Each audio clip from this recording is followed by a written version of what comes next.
എല്ലാവർക്കും സ്നേഹവന്ദനം. സുവിശേഷീകരണത്തിനെതിരെയുള്ള ക്രൂരത അതിഘോരമായി വർദ്ധിച്ചുകൊണ്ടിരിക്കുന്നു. അത് ഒരു കുറവും വരുവാൻ കഴിയുന്നില്ല. ദിവസങ്ങൾ കഴിയും തോറും, നാളുകൾ വർദ്ധിക്കും തോറും അത് വർദ്ധിച്ചു വരുന്നു തെളിവാണ്.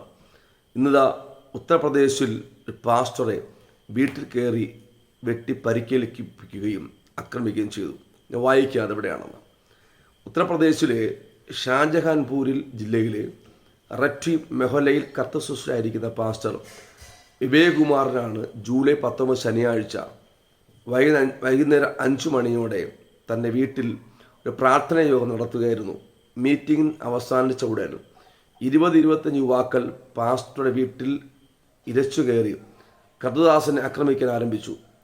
അവർ പാസ്റ്റർ വിവേകുമാറിനെ മർദ്ദിക്കുകയും പ്രാർത്ഥനാ സദസ്സിൽ അവിടെ ഉണ്ടായിരുന്ന മറ്റുള്ളവരെ കൂട്ടമായി ഉറക്കെ ഭീഷണിപ്പെടുത്തുകയും ചെയ്തു.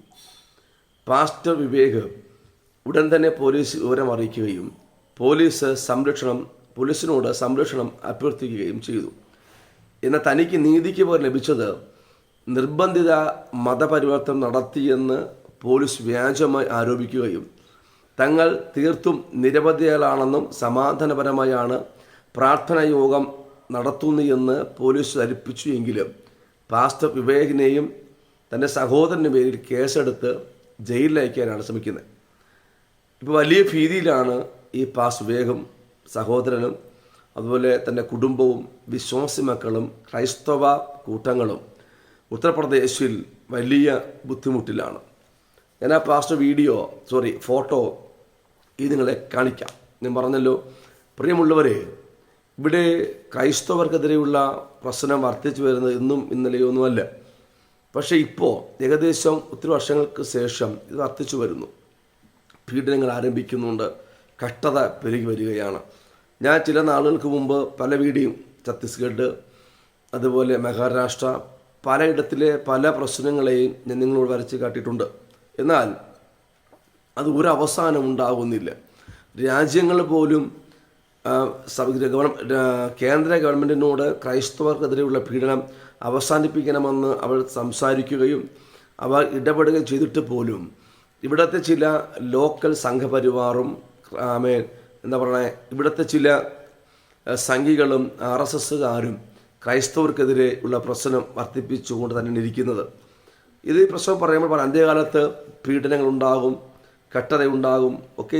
ഞാനും പ്രസംഗം തന്നെ പലപ്പോഴും മെസ്സേജ് വരാറുണ്ട്, അന്ത്യകാലത്ത് സംഭവിക്കേണ്ടതാണ്, നിങ്ങൾ ബൈബിൾ പഠിക്കുന്നില്ലേ, ബൈബിൾ പഠിക്കാത്തത് കൊണ്ടാണ് ഞാനിങ്ങനെ പറയുന്നു എന്നുള്ള അർത്ഥത്തിലാണ് എന്നോട് പറയുക, നിങ്ങൾ ബൈബിൾ പഠിക്കുന്ന എന്ന് പറഞ്ഞാൽ ബൈബിൾ പഠിക്കാൻ പറയുന്ന അർത്ഥം ഇതാണ്: നിങ്ങൾ ബൈബിൾ പറയുന്നില്ല അന്ത്യകാലത്ത് അവസാന കാലം വരുമ്പോൾ പീഡനങ്ങളും കഷ്ടതകളും യുദ്ധങ്ങളും ഇതൊക്കെ വരുമെന്ന് ബൈബിൾ പറയുന്നു.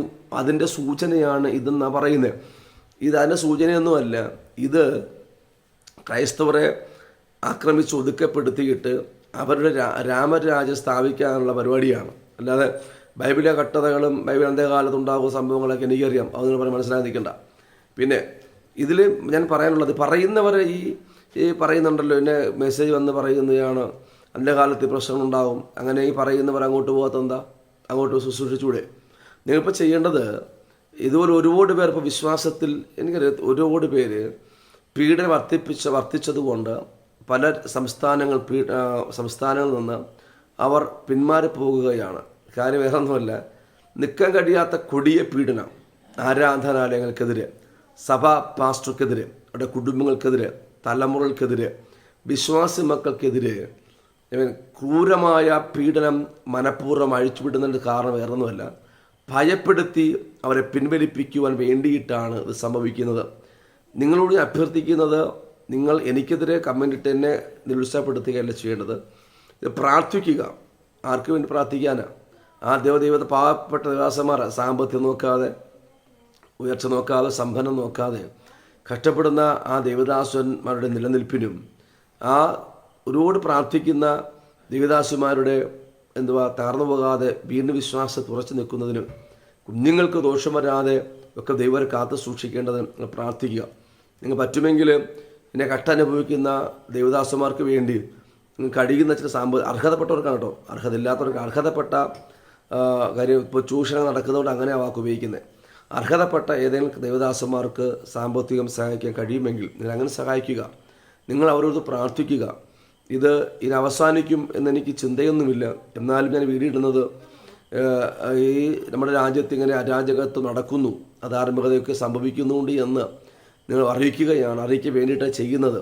അല്ലാതെ ഒരിക്കലും നമ്മുടെ കേരളത്തിൽ പോലും ഞാൻ ഒരു വീഡിയോ ഇട്ടു. ഒരു വീഡിയോയിൽ കണ്ടു കാണും. എന്നെ യൂട്യൂബിൽ കയറി നോക്കിയാൽ കാണാൻ പറ്റും. ഷെല്ലിവേഴ്സ് JG മീഡിയ എന്ന് പറയുന്ന യൂട്യൂബിൽ കയറി നോക്കിയാൽ പറ്റും. കേരളത്തിൽ പോലും പീഡനങ്ങൾ നടന്നത്, ക്രൈസ്തവ ആരാധനയ്ക്കെതിരെ നടന്ന കാര്യം ഞാൻ വീഡിയോ ഇട്ടിട്ടുണ്ട്. ലിങ്ക് അതിനകത്ത് കയറി നോക്കിയാൽ കാണാൻ പറ്റും. ലിങ്ക് ഇട്ടില്ല. അപ്പം അതുകൊണ്ട് നിങ്ങൾ അവർക്ക് പ്രാർത്ഥിക്കുക. അതുകൊണ്ട് ദൈവസഭ ഒന്നടങ്കം അവർക്ക് വേണ്ടി മുട്ടുമടക്കുക. ജനം ആത്മീയതയിലേക്ക് മടങ്ങി വരിക, പ്രാർത്ഥിക്കുക. കർത്തദാസൻ്റെ ഫോട്ടോ നിങ്ങൾക്ക് ആവശ്യമുണ്ട്, ഞാൻ അയച്ചു തരാം. നിങ്ങൾ വീഡിയോ ഷെയർ ചെയ്യുക, നിങ്ങൾ കേൾക്കുക, പ്രാർത്ഥിക്കുക. നിങ്ങളുടെ ദൈവം ധാരാളം അനുഗ്രഹിക്കുമാറാകട്ടെ. ആമേൻ.